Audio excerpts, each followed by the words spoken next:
এই 4 জন বাচ্চা গোটা পৃথিবী শাসন করেছিলেন। তার মধ্যে 2 জন হলো মুসলিম, 1 নম্বর হযরত সুলাইমান আলাইহিস সালাম এবং 2 নম্বর হলো যুলকারনাইন। এই যুলকারনাইন কিতাবের ভিতরে এসেছে তার নাম ইস্কান্দার। এই যুলকারনাইন আল্লাহ তাআলা তো ক্ষমতা দান করেছিলেন। এই যুলকারনাইন আল্লাহ তাআলার কাছে বলছিলেন, আল্লাহ তুমি আমাকে সকল ক্ষমতা দান করেছো, পৃথিবীর সব কিছু তুমি আমাকে দান করেছো, কিন্তু আল্লাহ গো এই পৃথিবীর সকলকে নিয়ে বিদায় নিয়ে চলে যেতে হবে, সুতরাং আমাকেও যেতে হবে। আমি তোমার কাছে একটু আয়া দিতে চাই। আমার আয়া ভিক্ষা পেয়েছিলেন, এত ক্ষমতাবান একজন রাষ্ট্রনায়ক ছিলেন, গোটা পৃথিবী তিনি শাসন করেছিলেন, কিন্তু আল্লাহ তাকেও কিন্তু ছাড় দেন নাই। তিনি দুনিয়া ছেড়ে বিদায় নিয়ে চলে গেছে। এমনকি মৃত্যুর সময় আর সন্তানকে রেখে বলেছিলেন, সন্তান রে আল্লাহ তাআলা আমাকে হয়তো কখন নিয়ে যাবে আমি জানি না, আমি যদি মারা যাই আমাকে যখন কাপড়ের কাপড়ে মোড়াইয়া দিবে তখন 2টা হাত যেন কাপড়ের বাইরে থাকে। এবার তার সন্তানেরা প্রশ্ন করলেন, বাবা কিসের জন্য আপনি এটা চাইলেন, কেন বললেন, একটু আমরা জানতে চাই। তখন যুলকারনাইন জবাব দিয়েছিলেন, সন্তানেরা আমি এইটাই আমি প্রমাণ করতে চাই, কারণ যখন 2টা হাত এই কাপড়ের বাইরে থাকবে পৃথিবীর মানুষগুলোকে আমি দেখাতে চাই আমি যে গোটা পৃথিবীর বাচ্চা ছিলাম, কিন্তু একটা টাকাও আমি আপনার কিছুই নিয়ে যেতে পারি নাই, এটাই আমি দেখাতে চাই।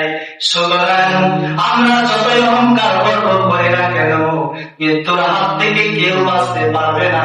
এমনকি দুনিয়াতে যা অর্জন করেছি কেউ হাতে করে নিয়ে যেতে পারবে না। এই জন্য বাবা কারণে রেখে বললেন, ও বাচ্চা হারুন রশিদ, তুমি যদি আমাকে কিছু দিতে চাও তাহলে আমি তোমার কাছে চাই, তুমি আমাকে মৃত্যুর হাত থেকে তুমি আমাকে রক্ষা করবে। বাচ্চা হারুন রশিদ রেখে বলে, ও বালক পাগলা, আমি তোমাকে এটা দিতে পারবো না, এটা দেওয়া সম্ভব না। তাহলে তুমি বলো তোমার 3 নম্বরটা কি? 3 নম্বর দেখে বলে, বাচ্চা হারুন রশিদ,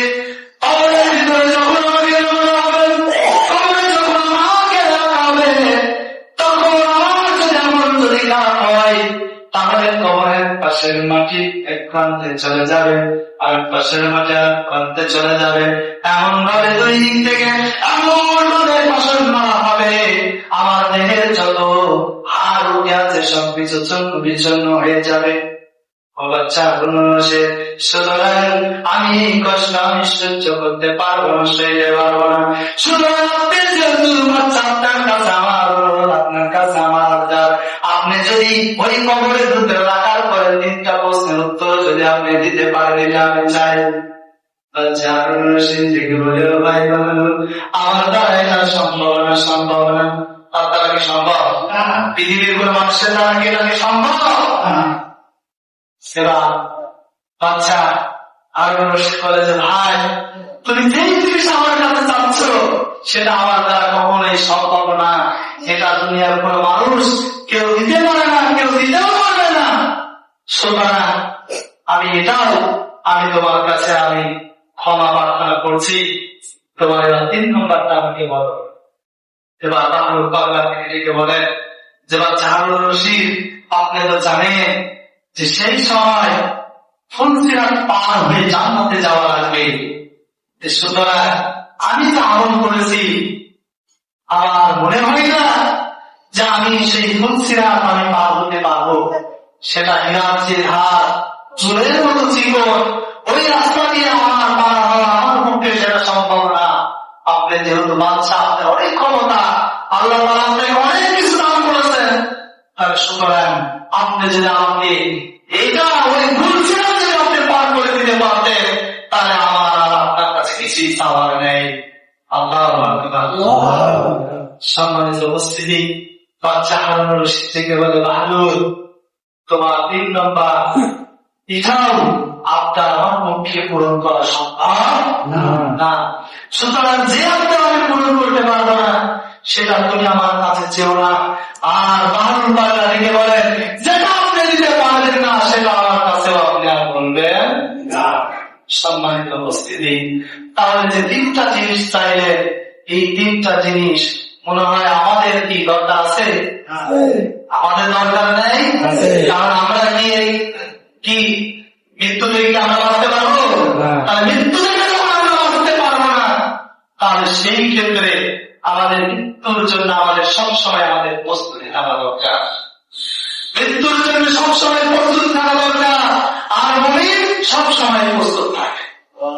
যে মুমিন হয় সেই ব্যক্তি মৃত্যুর জন্য সবসময় প্রস্তুত থাকে। সুতরাং যদি আমি আপনি যদি মুমিন হতে পারি তাহলে আমি আপনি কি প্রস্তুতি নিয়েই আমরা মানতে পারি। সুতরাং প্রস্তুতি আমাদেরকেও নিতে হবে। আর দ্বিতীয় নম্বর, যে কবরের ভিতরে যখন আমাকে আপনাকে রাখা হবে আপনাকেও যেমন প্রশ্ন করা হবে বা রব্বুকা, তোমার রবকে, মান দীনুকা, তোমার নবীকে, মান দীনুকা, তোমার দিন কি। সম্মানিত উপস্থিতি, আমাকে আপনাকে এই তিনটা প্রশ্ন করা হবে। আচ্ছা বলেন তো, আমি আপনাকে এই প্রশ্নের উত্তর দেওয়ার জন্য কি প্রস্তুতি কি আছি? আমি একটি প্রস্তুতি। আমার রবকে, আমি তো রবের কথা আমি মানি নাই। আমি রব বলে তো আমি স্বীকারই করি নাই। শুধু রব বলে স্বীকার করেছি খালি নামাজে এসেছি, সেখানে রব বলে স্বীকার করেছি, দোয়া করেছি। কিন্তু যখন আমি মসজিদ থেকে বের হয়ে যাই তখন তো আমি মানি না। আমি আমার নেতা মুহাম্মদ রাসূলুল্লাহ সাল্লাল্লাহু আলাইহি সাল্লাম, আমি তো ইসলাম আমি দিই নাই। আমি দিয়েছি আমার নেতা তোমার নেতা, অমুক নেতা তমুক নেতা। আমি তো বলি না আমার নেতা তোমার নেতা, বিশ্বনবী মুস্তাফা, এই কথা আমি বলতে পারিনি। আমি বলেছি যে নেতা মন্দির নেয়, সেই নেতা খারাপ কাজ করে, সিরা করে, বিচার করে, সেই সকল নেতার পক্ষে আমি স্লোগান দিয়েছি। তাহলে আমি সেই কবরের ভিতরে যখন আমাকে সওয়াল করা হবে আমি কি জবাব দিতে পারবো? কথা বলেন, জবাব দিতে পারবো? আমাকে যখন 3 নম্বর প্রশ্ন করা হবে মান দীনুকা, তোমার দিন কি, আমি তো দিনের পথে ইসলাম, আমাদের মনোনীত ধর্মের নাম কি? ইসলাম, আল্লাহর পক্ষ থেকে মনোনীত ধর্ম। সে দিনটাকে তো আমি মানি নাই। আমি দিনের বিভিন্ন কাজকে আমি অস্বীকার করেছি।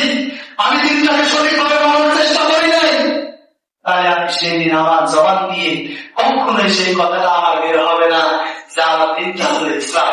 আর যদি আমি এই কাজের ভিতরে যদি আমি থাকি, আমি যদি সঠিক কাজগুলো আমি যদি করি আল্লাহ দেখানোর পথে এবং রাসূল সাল্লাল্লাহু আলাইহি সাল্লামের আদর্শ অনুসারে যদি আমার নিজের জীবনটাকে যদি পরিচালনা করতে পারি, তাহলে সেই দিন আমার জন্য এই কাজগুলো আমাদের সহজ হয়ে যাবে।